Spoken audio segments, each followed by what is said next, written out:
Hello learners, I hope you all are fine.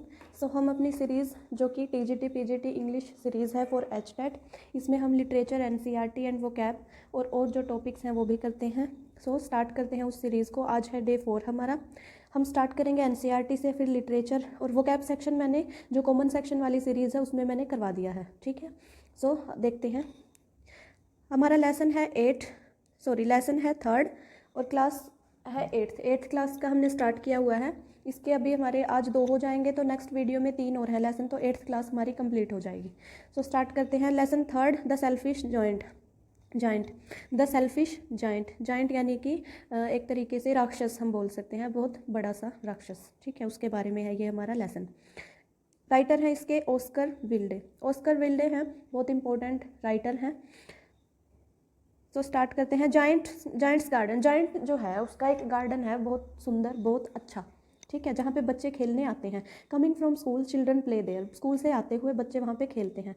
Large soft green grass, beautiful flowers like stars, 12 peach trees that in, मतलब ये उसका description दिया हुआ, वो कैसा है, क्या गार्डन कैसा है, मतलब नॉर्मली जैसे गार्डन्स होते हैं वैसा ही है गार्डन। अच्छे अच्छे फूल लगे हुए हैं, ग्रीन ग्रास है, पेड़ लगे हुए हैं, 12 पीच ट्रीज लगे हुए हैं, उस पर गोल्डन फ्रूट्स आते हैं, मतलब इस तरीके का। नेक्स्ट जो है जॉइंट कम बैक। जॉइंट अब पहले था, जो जब बच्चे वहाँ पे खेलते थे तो वहाँ पे कुछ भी नहीं था, मतलब जाइंट जो था वो यहाँ पे रहता नहीं था, वो अपने फ्रेंड के पास रहता था। फ्रेंड का नेम था कॉर्निश ओग्रे। कॉर्निश का मीनिंग है जाइंट ऑफ कॉर्नवेल का जाइंट, मतलब कॉर्नवेल का राक्षस। कॉर्नवेल कहाँ पे है, यूके में। और ओग्रे है फेरी स्टोरी से लिए गए, यानी कि जो सबको खा जाए, ठीक है, यानी कि क्रूल, इस तरीके से। तो जाइंट जो है वो अपने फ्रेंड के पास रहता था। तो जाइंट आता है 7 ईयर्स लेटर, 7 साल बाद, मतलब आफ्टर 7 ईयर्स, 7 साल बाद आता है वापस अपने घर, समझ लो, मतलब वहाँ पे गार्डन में उसकी विजिटिंग जो होती है वो डेली आना जाना शुरू कर देता है। He would not allow anyone to play there. वो किसी को भी अलाउ नहीं करता, मतलब बच्चों को अलाउ नहीं करता कि वहाँ पे आके वो खेले। और built a wall around it, और उसके आसपास दीवार बना देता है। But put a notice board in, और उसके ऊपर एक नोटिस बोर्ड भी लगा देता है, जिसके ऊपर वो लिखता है trespassers will be prosecuted prosecuted. Trespassers will be prosecuted, ये अपने वो नोटिस बोर्ड पे लिखता है। वो ऐसा क्यों लिखता है कि जो आने जाने वाले हैं, जो बाहर के जो बच्चे खेलने आते हैं, वो जो बड़े भी आ जाते होंगे, तो उनके लिए लिखता है कि trace passers will be prosecuted यानी कि उनके ऊपर केस चलाया जाएगा एक तरीके से, या उनके ऊपर मतलब कुछ केस किया जाएगा, इस टाइप से हम, ठीक है, मतलब सज़ा मिलेगी उनको। ट्रेस पासर्स होते हैं जो अतिक्रमण, यानी कि जो आ जाते हैं उसके गार्डन में, बस ये समझ सकते हो आप यहाँ से कि उसके गार्डन में जो बिना परमिशन के खेलते रहते हैं इधर उधर, तो उनके ऊपर कोई कार्रवाई की जाएगी। नेक्स्ट है स्प्रिंग आ जाती है अब, ठीक है, ये था सीन। अब आ जाती है स्प्रिंग यानी कि बसंत आ जाती है। तो बसंत में क्या होता है कि गार्डन, मतलब जो हर तरफ जो एनवायरनमेंट होता है वो बहुत अच्छा होता है, ठंडी हवाएं चल रही होती हैं, जो फूल है वो खिल रहे होते हैं, हरे भरा होता है, मतलब हर जगह पे जो गार्डन है हरियाली दिखाई देती है हमको बसंत के मौसम में। बट लेकिन क्या होता है कि जो जाइंट का गार्डन है वहाँ पे विंटर ही है अभी भी। But in the giant's garden there was winter मतलब वहाँ पे है स्नो है, वहाँ पे हर तरफ धुंध है, मतलब ऐसे हरियाली नहीं है, ठीक है। विंटर को लिटरेचर के पॉइंट ऑफ व्यू से मतलब ऐसे डेड चीज़ का साइन माना जाता है विंटर को, क्योंकि कुछ भी खिला नहीं होता, हरियाली नहीं होती, तो मतलब जो अर्थ है वो डेड हो जाती है। ये ऐसी एक पोएम भी है, ठीक है, आपकी शायद उसमें आएगी, 12th क्लास में है, काउंट टू 12, इस टाइप से कुछ नेम है उसका, ठीक है। तो selfish giant looked at the garden, जो sadly because it was looking white with snow. तो सेल्फिश जायंट है वो अपने गार्डन की तरफ देखता है कि ये उदास हो जाता है देख के कि हर जगह हरियाली है लेकिन मेरा गार्डन अभी भी बर्फ से ढका हुआ है। Spring in the garden, spring कैसे आती है फिर देखो। One morning the giant heard some lovely music. तो एक सुबह जाइंट को कुछ प्यारा सा म्यूजिक सुनाई देता है। ही thought it must be Kings musician, तो वो सोचता है कि एक राजा के म्यूजिशियंस होंगे, but it was a Lynette, लेकिन ये क्या था, एक लिनेट होता है पक्षी, लिनेट होता है। The cold north wind stop, तो जब जब वो लिनेट वहाँ पे गाना शुरू करता है तो जो नॉर्थ कि मतलब जो ठंडी हवाएं चलती हैं वो नॉर्थ साइड से चलती हैं, ठीक है, सो उनको नॉर्थ विंड बोलते हैं। तो वो जो ठंडी नॉर्थ विंड थी वो स्टॉप हो जाती है वहाँ पे। Giants thought that spring has come, तो जायंट को लगता है कि जो स्प्रिंग है वो उसके गार्डन में आ चुका है। अब है सेकंड, मतलब सेकंड पार्ट इसका स्टार्ट हो जाता है। The most wonderful sight by seen by giant. Giant देखता है अपनी मतलब लाइफ की सबसे वंडरफुल चीज़ जो उसने देखी अपने गार्डन में, वो क्या थी। Children has entered his garden through a little hall, एक छोटे से हॉल से उसके गार्डन में बच्चे एंटर कर चुके हैं। Sitting in the branches of the trees, और कहाँ पे बैठे हुए हैं, पेड़ों की टहनियों पे बैठे हुए हैं। एवरीथिंग लुक्स हैप्पी, हर चीज़ खुश दिखाई दे रही है, मतलब पेड़ फूल घास सब कुछ अच्छा अच्छा दिखाई दे रहा है। बट इन अ कॉर्नर, लेकिन एक कॉर्नर में देयर वाज, यहाँ पे देयर आएगा, देयर वाज स्टिल विंटर, एक कॉर्नर में अभी भी विंटर ही है, मतलब वहाँ पे स्नो ही है अभी भी। पूरे गार्डन में स्प्रिंग आ चुकी है, पूरा गार्डन खिल चुका है, लेकिन एक कॉर्नर में अभी भी विंटर है, मतलब वो गार्डन वो कोना अभी भी ऐसा ही है जैसे पहले था। The little boy in that corner, a small boy was standing, उस कॉर्नर में क्या होता है, एक छोटा सा लड़का खड़ा होता है जो रो रहा होता है। Crying and painting because he could not climb but on tree, वो क्यों रो रहा होता है कि मैं पेड़ पे नहीं चढ़ पा रहा, मतलब वो पेड़ पे नहीं चढ़ पा रहा, इसलिए वो रो रहा होता है। द जाइंट रिपेंट, यानी कि अपनी गलती पर पछतावा। At this scene the giant heart melted, इस सीन के ऊपर जो वो देखता है कि बच्चा कोने में रो रहा है और ये सब खेल रहे हैं, और इस चीज़ को देख के जो जाइंट है उसका हार्ट जो है वो पिघल जाता है, मतलब दिल पिघल जाता है। He said he was really selfish, और वो देखता है, वो सोचता है या बोलता है अपने आप को कि मैं कितना सेल्फिश था। Also sad that he now understand why the spring didn't come, अब उसको पता चल चुका है कि स्प्रिंग उसके गार्डन में क्यों नहीं आई। क्योंकि उसने वहाँ पे खेलने नहीं दिया बच्चों को, और बच्चे जहाँ पे खेलते हैं वहाँ पे मतलब हर तरफ हैप्पी एनवायरनमेंट हो जाता है, जिससे पेड़ पौधों को भी अच्छा लगता है। He would put the little boy on the top of the tree, तो वो सोचता है कि मैं इस छोटे बच्चे को भी पेड़ पे चढ़ाऊंगा। He would also put down the wall, और मैं जो ये मैंने दीवार बनाई है उसको भी गिरा दूंगा। His garden shall be children's play ground forever, और उसका जो गार्डन है वो हमेशा के लिए बच्चों के लिए प्ले ग्राउंड बन जाएगा। तो वो ऐसा सोचता है। अदर चिल्ड्रन रन अवे, लेकिन देखते हैं बच्चे जब देखते हैं कि जाइंट आ चुका है तो सारे जो चिल्ड्रन है वहाँ से भाग जाते हैं। लेकिन जो वो छोटा सा लड़का होता है वो रो रहा होता है, तो उसको जाइंट दिखाई नहीं देता, मतलब वो ध्यान नहीं देता जाइंट की तरफ, और वो वहीं पे खड़ा रहता है। After seeing the giant but the little boy not, लेकिन जो छोटा बच्चा है लड़का वो नहीं भागता। The little boy kissed the giant, जो छोटा लड़का है वो जाइंट को किस करता है। Because he put the boy up into the tree, क्योंकि वो बच्चे को ट्री के ऊपर बिठा देता है, क्योंकि वो छोटा बच्चा यही चाह रहा था कि मेरे को पेड़ के ऊपर चढ़ा दिया जाए, तो ऐसा जाइंट कर देता है, तो वो उससे खुश हो जाता है। All the children came back, so ये सब जो सीन था वो देख के कि छोटे बच्चे को ऊपर बिठा दिया वो खुश है, ये सब देख के और बच्चे भी आ जाते हैं। With them came the spring back, और उनके साथ ही स्प्रिंग जो है वो दोबारा से वापस आ जाती है। ही पुल्ड डाउन द वॉल, तो जो जाइंट है वो दीवार गिरा देता है। द एब्सेंट चाइल्ड, अब काफ़ी टाइम हो चुका है, एब्सेंट बाकी सब बच्चे डेली वहाँ पे खेलने आते हैं, गार्डन में डेली खेलने आते हैं। Every afternoon the children came and play with the giant के साथ वहाँ पे डेली खेलते हैं। But the little boy never seen again, लेकिन जो वो छोटा बच्चा होता है वो दोबारा दिखाई नहीं देता जाइंट को। अब जाइंट ग्रू ओल्ड, जो जाइंट है वो बूढ़ा सा हो चुका है, एंड फेबल मतलब बूढ़ा सा और बेचारा यूँ मतलब थका हुआ सा हम बोल सकते हैं। सेट ऑन चेयर के ऊपर बैठा रहता है। एंड वॉच द चिल्ड्रन, और बच्चों को देखता है दूर से ही मतलब, और कहता है I have many beautiful flowers, मेरे पास बहुत से सुंदर सुंदर फूल हैं, मतलब वो किनको कह रहा होता है, बच्चों को रिप्रेजेंट करता है। But the children are the most beautiful flowers of all, लेकिन मतलब वो ये कह रहा है कि जो मेरे पास बहुत से सुंदर फूल हैं गार्डन में, लेकिन जो बच्चे हैं वो सबसे ज़्यादा सुंदर हैं, जो बच्चे हैं वो सबसे ज़्यादा सुंदर फूल हैं। नेक्स्ट है वन विंटर मॉर्निंग, एक सुबह क्या होता है। ही सा द फार्थेस्ट कॉर्नर, वो देखता है कि उसके गार्डन का जो सबसे दूर वाला कोना है, farthest corner was a tree, तो वो देखता है कि वहाँ पे एक पेड़ है, quite covered with lovely blossoms, मतलब कि पूरी तरीके से खिला हुआ और उसके ऊपर फूल पत्तियाँ आए हुए हैं। इट्स ब्रांचेस वर गोल्डन, उसकी जो टहनियाँ हैं वो गोल्डन हो चुकी हैं, एंड सिल्वर फ्रूट्स आए हुए हैं उसके ऊपर, मतलब वो पूरे तरीके से खिला हुआ हरा भरा है, ठीक है। अंडरनेथ इट, और उसके नीचे it underneath it stood the little boy he had loved, और उसके नीचे वही छोटा लड़का खड़ा है जिसको उसने मतलब प्यार किया था, किस किया था, वही छोटा बच्चा। The child smiled and said, वो बच्चा स्माइल करता है और बोलता है, you let me play once in your garden, कि तुमने मुझे अपने गार्डन में खेलने दिया। टुडे यू शैल कम, मतलब एक बार तुमने खेलने दिया, अब तुम्हें मेरे साथ आना है। Come with me to play to my garden which is paradise, तो अब तुमको मेरे गार्डन में मेरे साथ आना है, जो कि उसका गार्डन क्या है, पैराडाइज। पैराडाइज यानी कि हेवन बोल सकते हैं हम।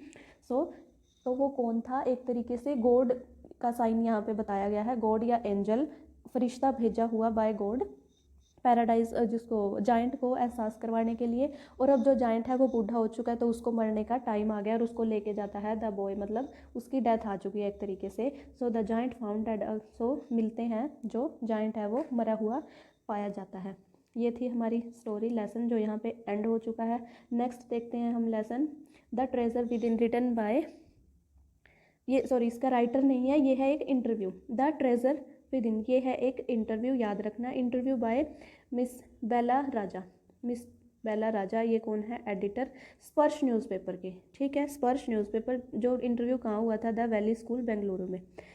ये है एक कॉन्ट्रैक्टर के बारे में, बहुत famous contractor, mister Hafeez contractor.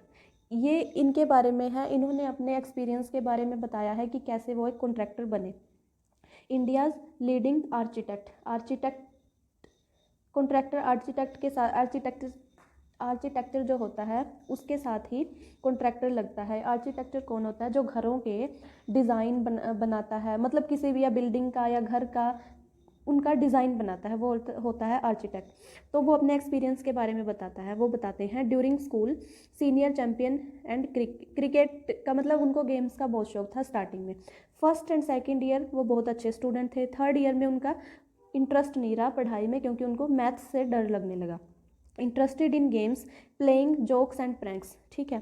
तो वो मैथ्स से डर लगने लगा तो पढ़ाई में इंटरेस्ट कम हो गया, इंटरेस्ट कम हो गया तो इंटरेस्ट गेम्स की तरफ ज़्यादा हो गया, मतलब वो दोस्तों के साथ जोक्स खेलते थे, प्रैंक्स करते रहते थे एक दूसरे के ऊपर, और एग्ज़ाम के टाइम पे क्या करते थे, चीटिंग यानी कि कॉपी करके एग्ज़ाम दे आते थे। तो क्या होता है, प्रिंसिपल एडवाइस, अब ये है उनकी लाइफ चेंजिंग, जहाँ से उनकी लाइफ चेंज होती है वो थी प्रिंसिपल्स एडवाइस। 11th क्लास में वो जब आ गए, मतलब 10th के जब उनके एग्ज़ाम्स हुए, उन्होंने कॉपी करके उनको पास कर लिया, तो 11th क्लास में वो पहुंच गए। तो उनकी जो प्रिंसिपल है उनको कहती है, लुक हेयर, देखो son, I have been seeing you since day one, मतलब मैं तुम्हें पहले दिन से देख रही हूँ, तुम्हें जानती हूँ अच्छे से। You are a good student, तुम अच्छे स्टूडेंट हो, बट यू नेवर स्टडी, लेकिन तुम कभी नहीं पढ़े। I have taken care of you, मैंने तुम्हारी केयर की टिल टुडे, आज तक भी। Now I can no longer take care of you, अब मैं तुम्हारी मतलब केयर नहीं करूँगी। केयर का मीन्स कि एग्ज़ाम से रिलेटेड या स्टडी से related. So you have to take care of yourself, तो अब तुम्हें अब अपनी चिंता अपने आप करनी होगी। अब और ये भी कहती हैं कि तुम्हारे जो फादर हैं, मतलब जो ये थे कॉन्ट्रैक्टर हैं, हफीज़ कॉन्ट्रैक्टर, उनके फादर की डेथ हो चुकी थी, और उनकी जो मदर थी वो अकेले इनका फ़ीस वगैरह सब पे करती थी मेहनत करके, ठीक है। तो ये सब उनको ये प्रिंसिपल बोलती हैं कि अब तुम्हें अपनी केयर अपने आप ही करनी पड़ेगी। After that he did not played any game, जो ये सब बोलने के बाद जो हफीज़ कॉन्ट्रैक्टर हैं उन्होंने कोई गेम नहीं खेली और अपना इंटरेस्ट मतलब गेम्स में से हटा लिया। Got second class 50% in SSC qualify किया एग्ज़ाम, 50% उनको मिला। और प्रिंसिपल ने बोला, son consider your self as having got a distinction, मतलब तुम्हें एक डिस्टिंक्शन होता है कि तुम मतलब कहीं पे पहुंच गए हो, तुम्हें जो चाहिए था वो मिल गया है, जो चाहिए था वो मिल गया है, अपने आप को अलग से कंसीडर करो। अब है एचसी यानी कि हफीज़ कॉन्ट्रैक्टर, मैं शॉर्ट फॉर्म यूज़ करूँगी अब सब जगह एचसी से, ठीक है। Remember books in photographs from note from mind, जो हफीज़ कॉन्ट्रैक्टर थी एक क्वालिटी थी उनकी कि क्या, कि वो बुक्स को फोटोग्राफ की फॉर्म में याद रखते थे, ना कि उनको माइंड में याद रखते थे। और डिस्ट्रैक्शन उनका क्या था कि वो खेलना उनका था डिस्ट्रैक्शन। एक बार वो अपना इंसिडेंट बताते हैं कि वो 1 घंटे तक चोर पुलिस खेलते रहे, मतलब खेल में उनका इतना इंटरेस्ट था, इसमें कोई अजीब बात नहीं है, खेल में मैक्सिमम जो स्टूडेंट्स होते हैं उनका इंटरेस्ट होता ही है।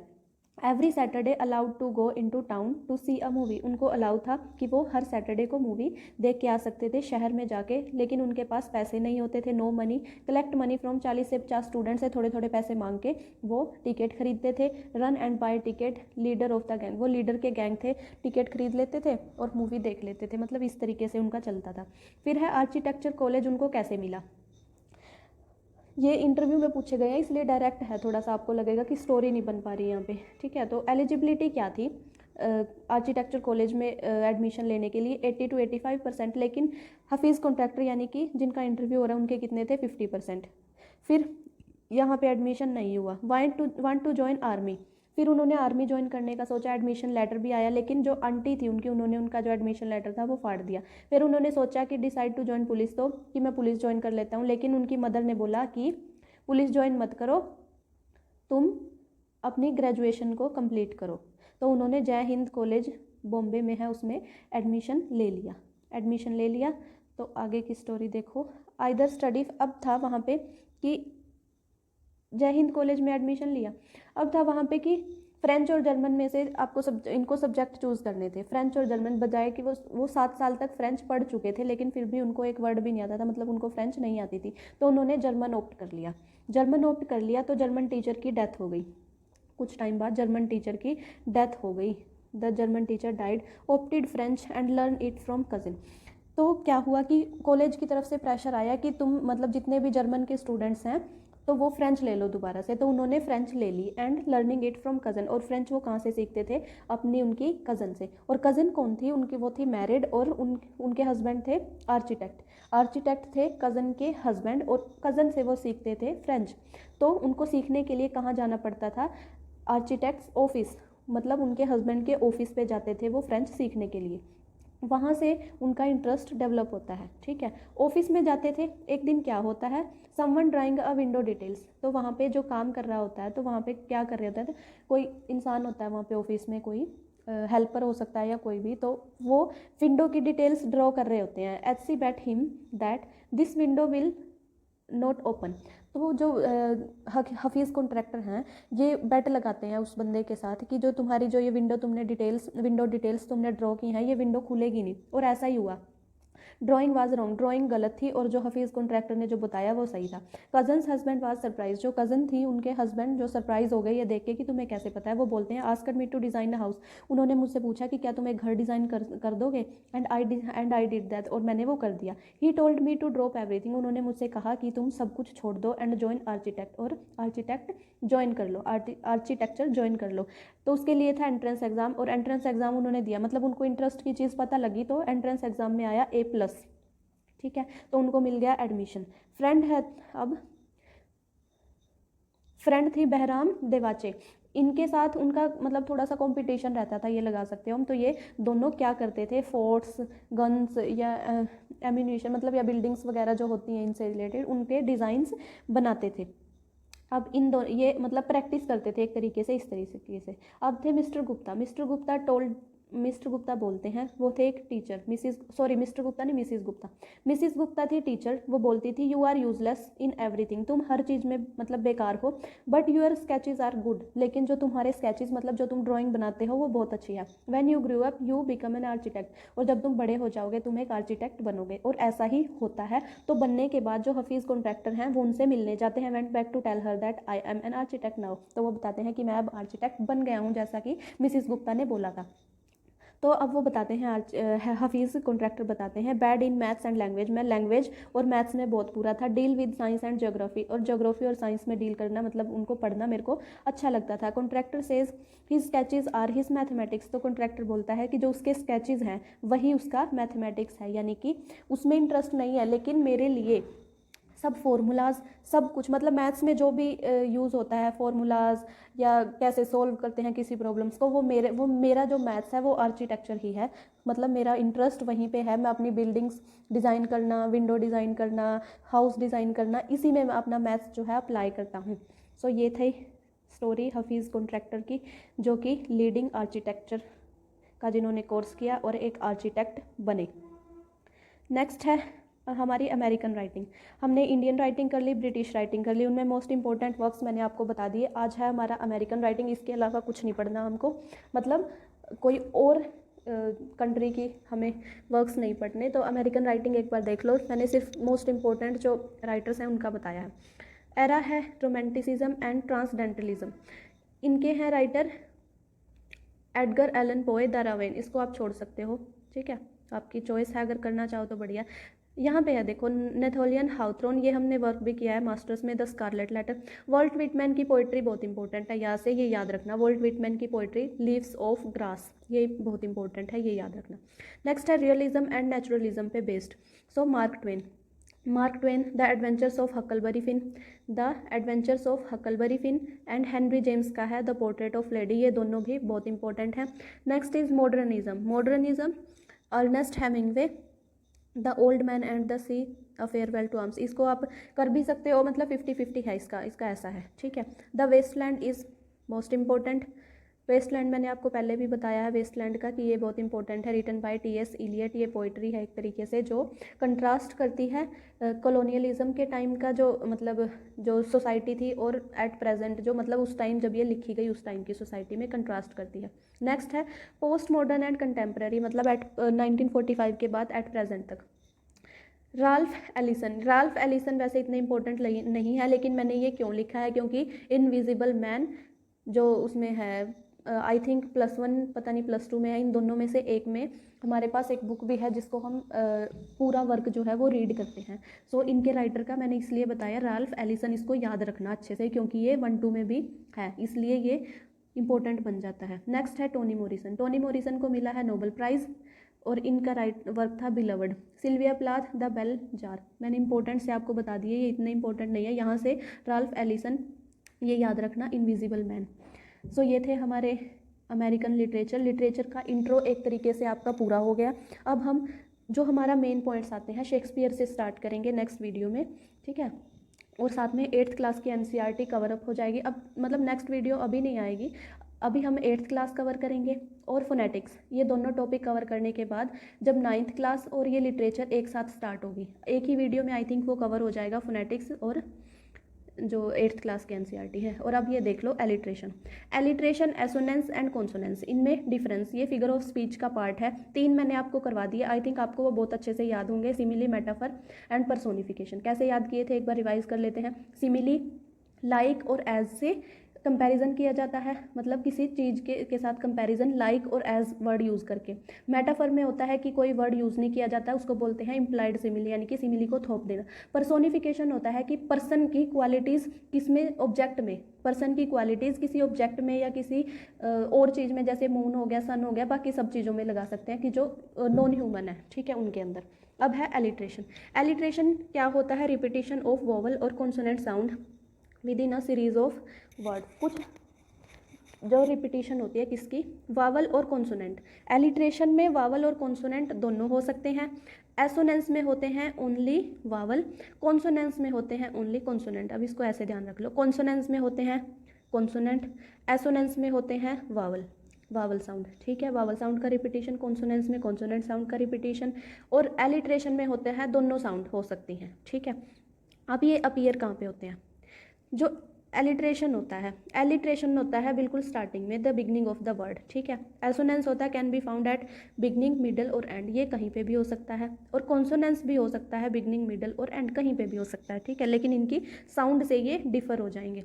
इनके एग्जाम्पल देखते हैं, he would her with words and वोन हर, मतलब उसने अपने शब्दों से, वुड वर्ड विद वर्ड्स वोन, मतलब WWW व की जो साउंड है, व क्या आएगा कॉन्सोनेंट में, व की साउंड कहीं पे भी मैच हो रही है ये, ठीक है, लेकिन हर वर्ड की बिगनिंग है कहीं पे भी, लेकिन वर्ड की स्टार्टिंग वाली साउंड है, ठीक है।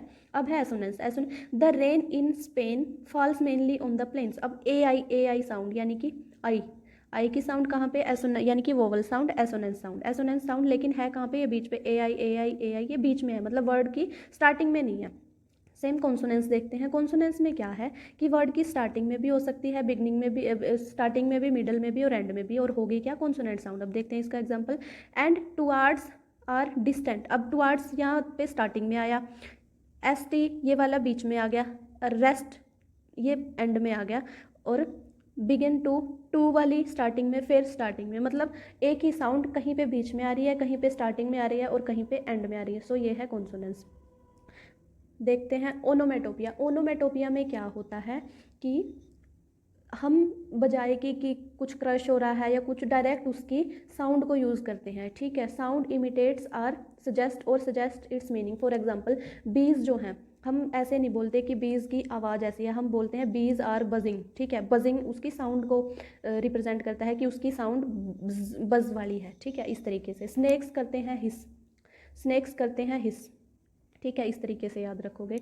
The advance clapped, clap audience, the audience clapped, audience ने क्लैप किया, मतलब ऑडियंस ने, ऐसे नहीं ऑडियंस ने कोई एक्टिविटी की जिससे आवाज़ आई, हमने ऐसा नहीं बोला, हमने बोला कि ऑडियंस ने क्लैपिंग की, ठीक है, इस तरीके से। मतलब कि हम डायरेक्ट साउंड को ही सेंटेंस में यूज़ करते हैं। हाइपरबोले, हाइपरबोले क्या होता है? हाइपर होके बोलना, मतलब इसको ऐसे याद कर लेंगे, हाइपर होके बोलना, यानी कि किसी भी छोटे वर्ड्स या किसी भी बात को एग्जैजरेट करना, यानी कि बढ़ा चढ़ा के बोलना, बढ़ा चढ़ा के बोलना। ही ड्रैंक द होल सी, क्या कोई पूरा सी पी सकता है? नहीं ना, मतलब वो ऐसे बोल दिया कि अगर कोई ज़्यादा ड्रिंक करता होगा, सपोज करो कोई किसी ने ज़्यादा पानी पीता होगा, तो उसको ऐसे बोल दिया कि वो तो पूरा समुद्र पी सकता है, इस तरीके से। आई एम सो हंग्री, मुझे बहुत भूख लगी है, ये कह के ये बोल दिया कि मैं तो जहाँ जितना भी खाना है यहाँ पे सारा खा सकता हूँ, लेकिन ऐसा पॉसिबल नहीं है, मतलब एग्जैजरेट करके बोल दिया।